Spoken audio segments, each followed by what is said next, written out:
irmãos, que todos se sintam bem na casa do nosso Deus. Irmãos, aqui em Provérbio 3:9, a palavra de Deus nos diz o seguinte, né? Honra o Senhor com os teus bens e com as primícias de toda a tua renda, né? E com esse pensamento, irmãos, eu convido a Degonisa para recolher as ofertas, que todos sejam liberais, né? Que nós possamos ajudar o nosso Deus através dos dízimos e das ofertas.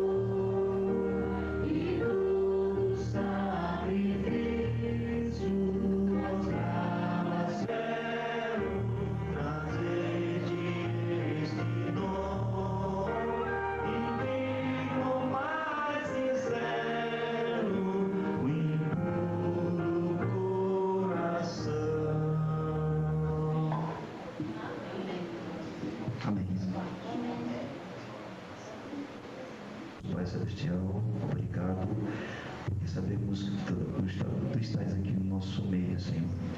Queremos entregar em Tuas mãos as ofertas que foram dadas de coração, que seja para fazer o bem, Senhor, para agilizar a Tua volta. Que o Senhor nos abençoe essas ofertas e abençoe também os ofertantes, é o que te pedimos em nome de Jesus. Amém, Senhor. Amém.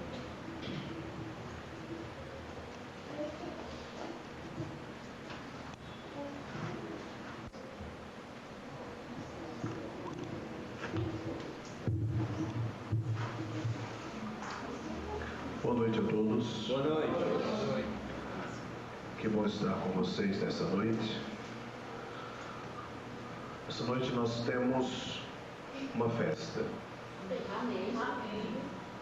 Porque batismo é festa. A Bíblia diz que há alegria no céu, a festa no céu, quando um dia é maior. E nós estamos reunidos nesta noite para participarmos do momento especial na vida de duas pessoas que tomaram uma decisão mais importante da vida. Na vida nós sempre temos que tomar decisões. Algumas decisões são mais sérias, mais importantes, outras nem tanto e que não alteram o curso da vida. Poderiam dizer de que a decisão de casar é importante, a decisão de ter filho, a escolha da faculdade, o lugar onde vai morar, enfim, todas essas decisões são importantes, mas nenhuma delas faz você estar entre a vida e a morte. A decisão de hoje, ela é uma decisão que significa vida. O que as pessoas estão fazendo hoje à noite, as duas que serão batizadas, elas estão decidindo pela vida. A decisão por Cristo pode significar vida ou morte, viver ou morrer eternamente. Por isso é que esta é a decisão mais importante tomada pelo ser humano. E se todo ser humano bem soubesse, decidiria o mais breve possível. Hoje foi dia de eleição. Talvez seja por isso que a igreja não esteja com um número maior de pessoas. As pessoas estiveram envolvidas com o escolher candidatos. Ao vir para cá, eu estava ouvindo o rádio do carro e ouvindo aí as parciais aqui de Caucaia. Já tem quase que o prefeito aí, acho que é o atual prefeito praticamente, já está quase aqui reeleito. Amém. E as pessoas... Amém. Amém.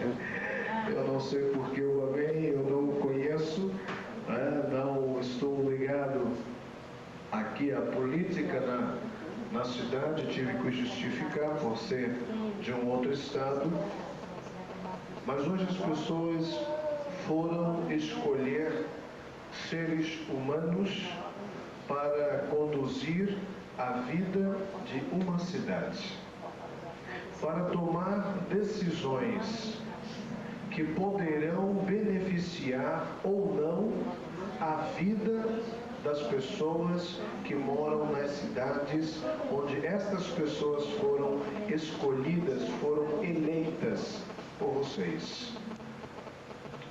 Mas não esqueça de uma coisa, de que todos vocês que aqui estão, mesmo sem se candidatarem a nenhum tipo de cargo, já foram eleitos por Deus para a vida eterna. Porque está escrito de que todos foram predestinados para a salvação. Porque Cristo morreu por todo ser humano. E todos têm o direito à salvação, todos têm o direito à vida eterna. Mas para que isso seja real na sua vida, é necessário aceitar aquilo que já foi feito.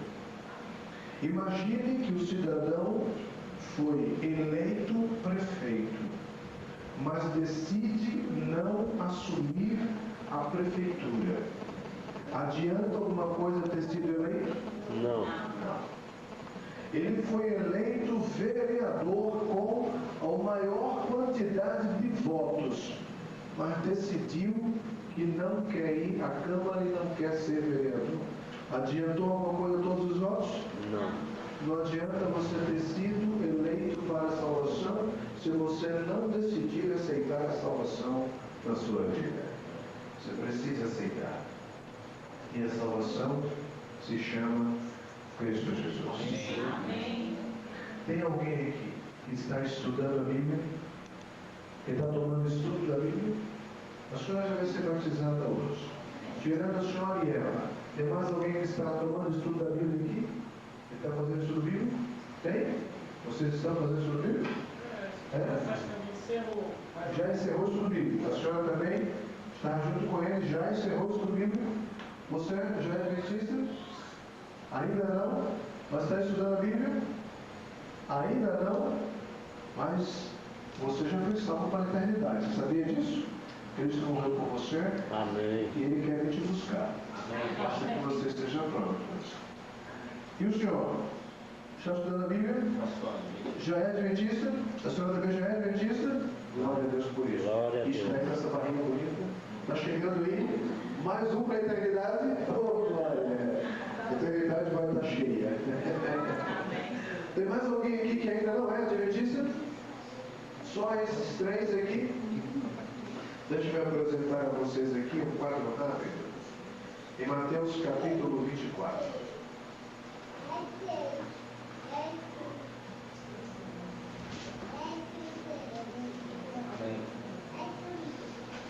Ontem nós tivemos uma festa bonita de batismo, onde 18 pessoas foram batizadas ali no Antônio Bezerra. Foi bonito. O senhor estava lá, não foi? Foi bonita aquela festa, né? Acho que vai ficar marcada. Capítulo 24 do Evangelho. Acharam? Versículo 6. E certamente ouvireis falar de guerra e rumores. De guerra. Vede, não vos assusteis, porque é necessário assim acontecer, mas ainda Não é o fim. porque se levantará nação contra reino, e haverá fome e terremotos em vários lugares. Este é o quadro do mundo em que nós estamos vivendo, sim ou não? Sim. Guerra, fomes, pestes, doenças, desastres, tudo isso tem estado presente no mundo em que nós estamos vivendo. 2 Timóteo capítulo 3.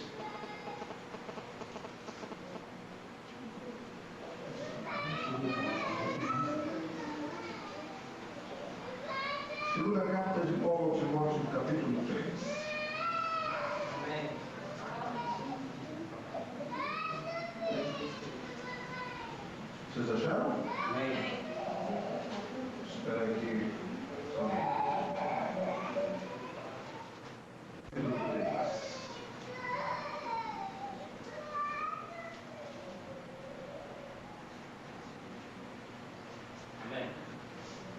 Sabe, porém, isso, nos últimos dias sobrevirão tempos difíceis, pois os homens serão egoístas, avarentos, jactanciosos, arrogantes, blasfemadores, desobedientes aos pais, ingratos, irreverentes. Isto iria surgir, diz que nos últimos dias.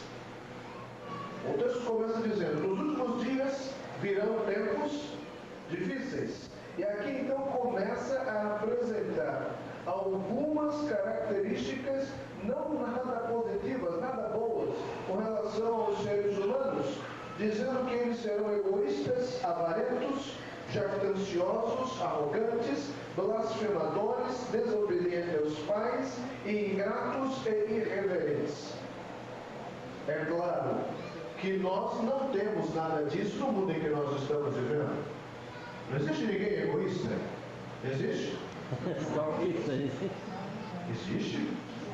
Desobediente aos pais também? Também. Vocês têm certeza?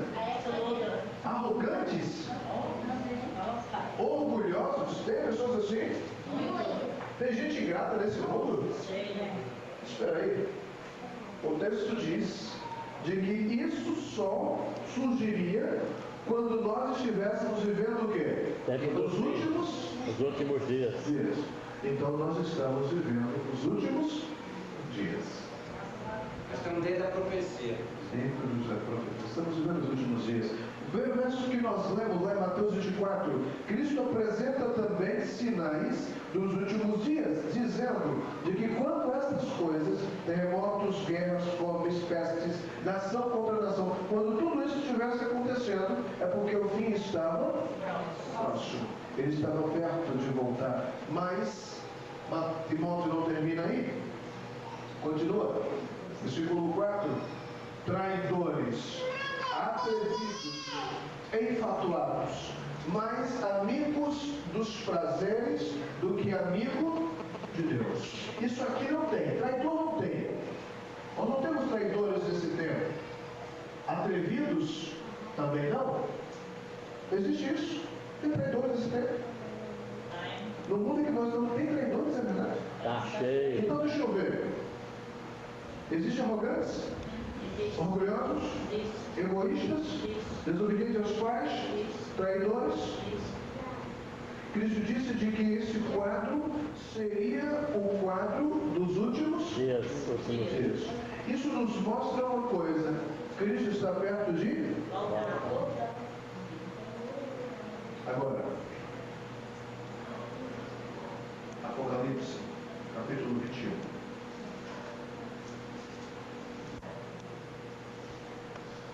Versículo 4. E lhes enxugará dos olhos toda lágrima, e a morte já não existe. E não haverá mais o quê? Nem o que mais? Nem dor, Nem mais. nem ranger de dentes. Por quê? As coisas passaram. Esse texto é maravilhoso. E o mar já não Por existe. duas razões. Primeira, porque apresenta um quadro diferente do primeiro que nós vimos. O primeiro quadro que nós vimos pinta o mundo que nós estamos vivendo da maneira como ele é. Se acabando, fome, guerra, peste, terremoto. O ser humano da maneira como está vivendo. Atrevido, egoísta, arrogante, orgulhoso, traidor. É o ser humano dos dias de hoje. Mas o verso que nós acabamos de ler começa dizendo de que não haverá nesse lugar mais morte. Imagine um lugar onde as pessoas não morrem. Imagine um lugar onde as pessoas não choram. Imagine um lugar onde não existe dor, onde não existe sofrimento. É um lugar bom. Sim ou não? Sim. Segunda coisa, esse verso nos diz, é de que esse mundo que nós estamos vivendo, de que tudo isso que nós estamos vendo, não durará para sempre. Porque o final do verso 4 diz assim: pois as primeiras coisas, o quê? Passaram. Quais são as primeiras coisas? Essas que nós estamos vivendo. Ou seja, a Bíblia diz de que lá não haverá morte, dor, pranto, porque tudo isso que são as primeiras coisas que estamos vivendo hoje vão passar, vão deixar de existir. Eu disse que na vida nós temos que fazer escolhas e tomar decisões. Agora imagine, você tem que escolher entre continuar no mundo em que nós estamos, com tudo isso, ou um dia viver em um lugar onde não existe morte, nem pranto, nem dor, nem tristeza. O que vocês decidiriam? Qual seria a sua escolha? Morar no lugar onde não tem dor, pranto, lágrima, tristeza, angústia, ou continuar morando num lugar que só tem sofrimento e desespero?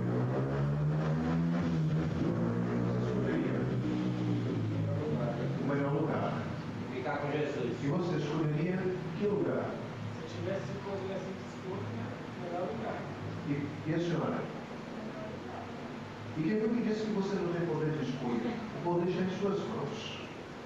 Só você pode decidir, mais ninguém. Mais ninguém. Porque esse lugar que aqui está, foi Cristo quem preparou para nós.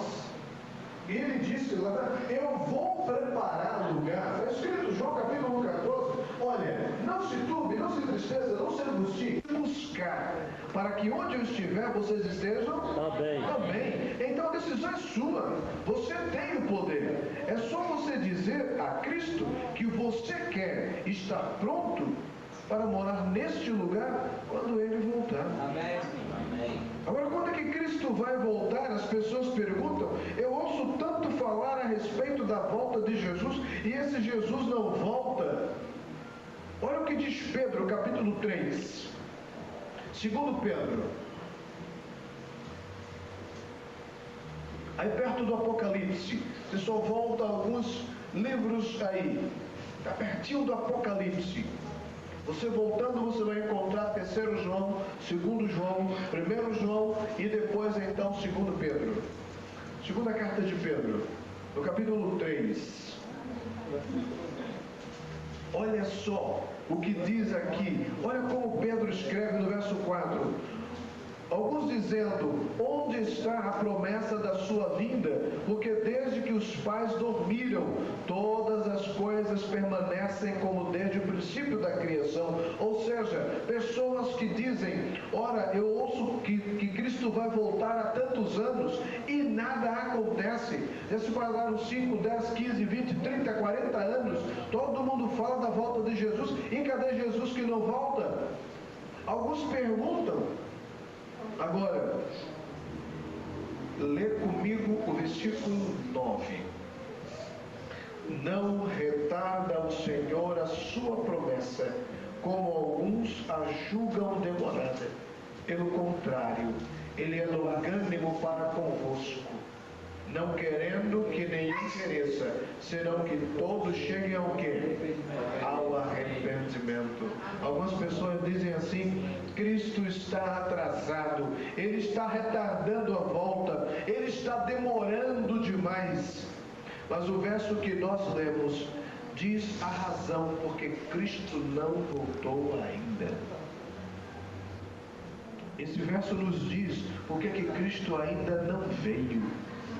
Você sabe por que ele não veio ainda? Sabe por que ele não veio? Sabe por que ele não veio? Ele não veio por sua causa. Ele não veio ainda porque você não tomou a sua decisão.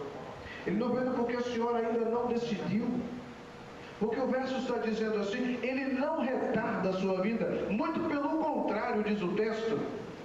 Ele está sendo paciente. Ele está sendo paciente, esperando que todos cheguem ao arrependimento, porque Ele não quer que você pereça, Ele não quer que você se perca, Ele não quer que você morra, mas Ele quer que você tenha vida e vida eterna. Vida eterna. Cristo ainda não voltou, porque você ainda não tomou a sua decisão. Ele está esperando com paciência. Ele está esperando você tomar essa decisão, a senhora também, assim como essas duas decidiram.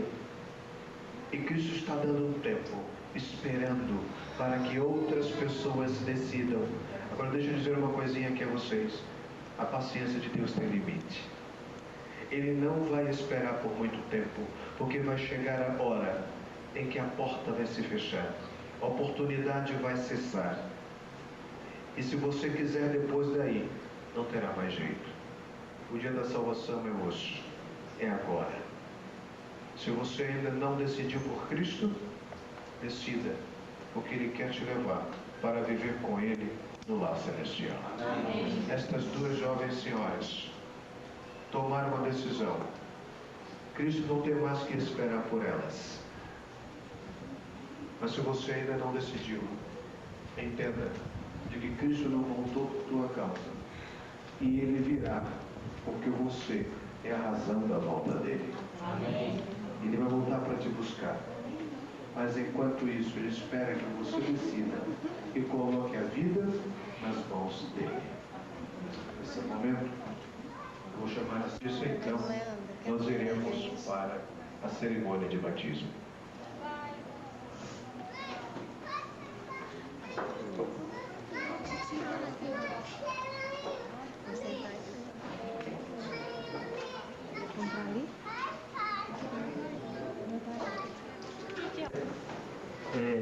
Um rápido e breve testemunho.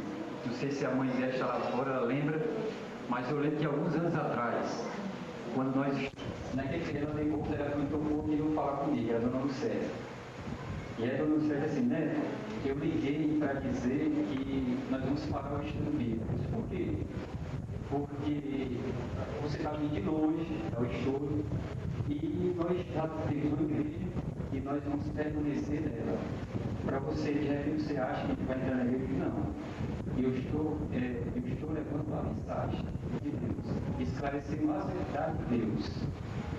Você não está esperando um compromisso de entrar na igreja. Nós estamos apenas levando a mensagem, a decisão é sua depois do Espírito Santo. A cena assim pode continuar. Resumindo, naquele momento eu poderia ter dito assim, Senhor, eu fiz a minha parte. Ligaram, não quiseram mais, estou livre. Queridos, Cristo também podia dizer a mesma coisa lá na cruz do Calvário. O pecado foi ele que cometeu, a morte não era dele, a culpa não era dele, os açoites não eram dele. Mas sabe por que ele foi até o fim? Porque o céu não seria o mesmo sem todos nós. Amém? Deus se louvado. E está aqui o resultado, alguns anos atrás. A palavra de Deus, ela nunca volta vazia.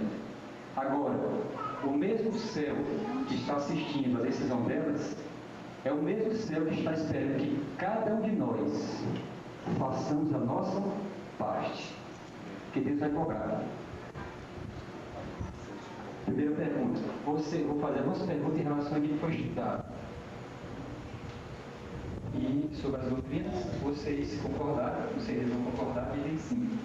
Creio que existe um só Deus, Pai, Filho e Espírito Santo, um sacrifício expiatório pelos meus pecados, e creio que pela graça de Deus, mediante a fé em seu sangue derramado, sou salvo do pecado e da penalidade. Aceita Cristo Jesus como Senhor e Salvador pessoal. Creio que Deus em Cristo perdoa os meus pecados e me concedeu um novo coração e renuncio aos pecaminosos caminhos do mundo. Aceito pela fé a justiça de Cristo, meu intercessor no santuário celestial, e aceito sua promessa de graça transformadora e poder para levar uma vida amorável e centralizada em Cristo no meu lar e perante o mundo. Creio que a Bíblia é inspirada a palavra de Deus e única regra de fé e prática para os cristãos. Amém.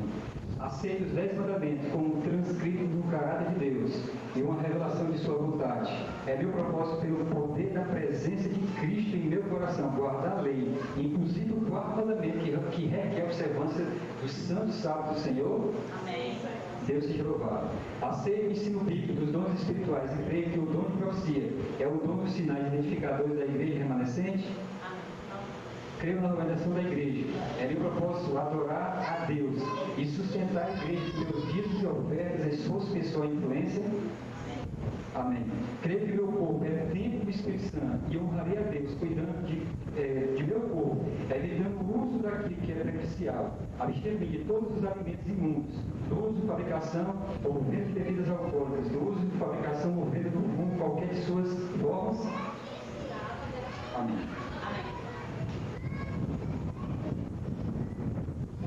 Conheço e compreendo os princípios bíblicos fundamentais, conforme ensinados pela Igreja do Sétimo Dia, e é meu propósito, pela graça de Deus, cumprir sua vontade, ordenando minha vida de acordo com estes princípios. Aceito o ensino do Novo Testamento, no tocante ao batismo por imersão, mergulhar, e desejo ser batizado.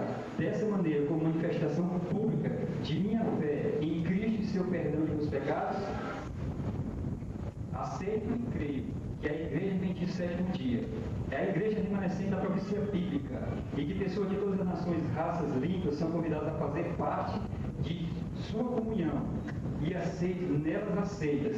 Desejo ser membro dessa congregação local da Igreja Mundial. Amém. Deus seja louvado. Se a resposta delas a cada e pergunto se há por parte da igreja uma aceitação, né, de Eunice, né, e Fernando como novos membros da igreja de sétimo dia. Levantem a mão. Amém. Deus seja louvado. Tendo a aceitação da igreja, agora elas vão.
A Alice, ela tem um versículo que está cravado no seu coração.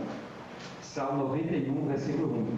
Porque habita no esconderijo do Altíssimo, e descansa a sua onipotência.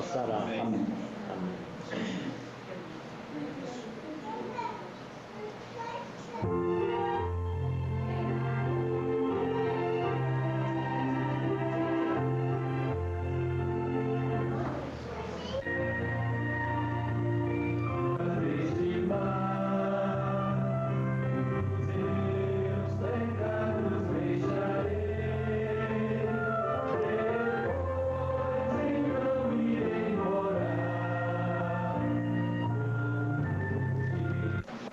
E a Fernanda tem guardado no coração de uma forma especial Está lá no Salmo 23, versículo 1. O Senhor é o meu pastor, e nada me faltará. Amém.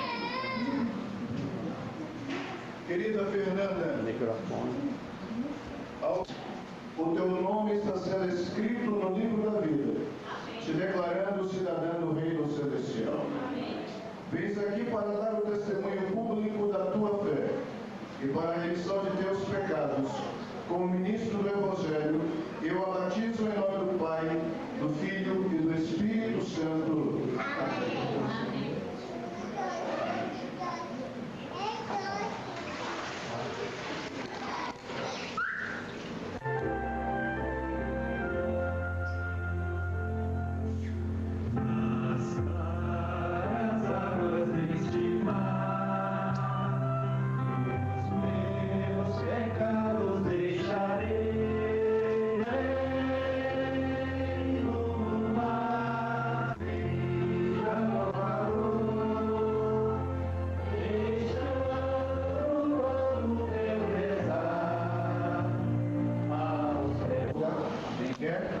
Posso orar por você para o grande encontro com Ele. Todos os demais fiquem em pé e vamos orar juntos. Alcançadas para o reino, pelo Deus Espírito Santo, possam permanecer. Podem sentar um pouquinho, esperem. As moças foram trocar de roupa. Daqui a pouco elas vão voltar para receber os cumprimentos de vocês. Esperem só um minutinho. Enquanto isso, a igreja cantar.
entregar a vocês essas medalhas, amém?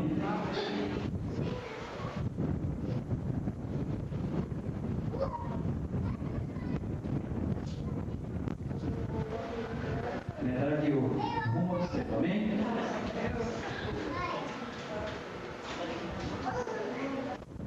Porque o cristianismo é uma olimpíada, uma carreira para o céu. E ele mandou entregar os presentes mais importantes ainda, viu? A Fernanda agora vai contar alguns todos. E entregar aqui a Fernanda, entregar aqui a Isso.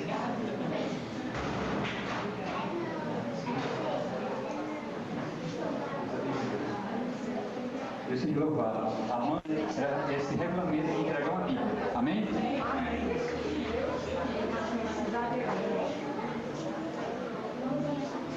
Nesse momento a Eunice e a Fernanda estarão à porta a receber os cumprimentos dos irmãos. Amém? Aqui atrás do carro, coisas, você está no lugar para por favor, para cá. Mas você veio atrás de salvação, você está no lugar certo, é aqui mesmo. Amém. Tá? Agora, Daniel, tem que priorizar a oração.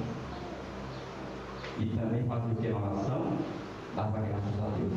Muitas das nossas orações são até repetitivas e cansativas, porque virou a rotina.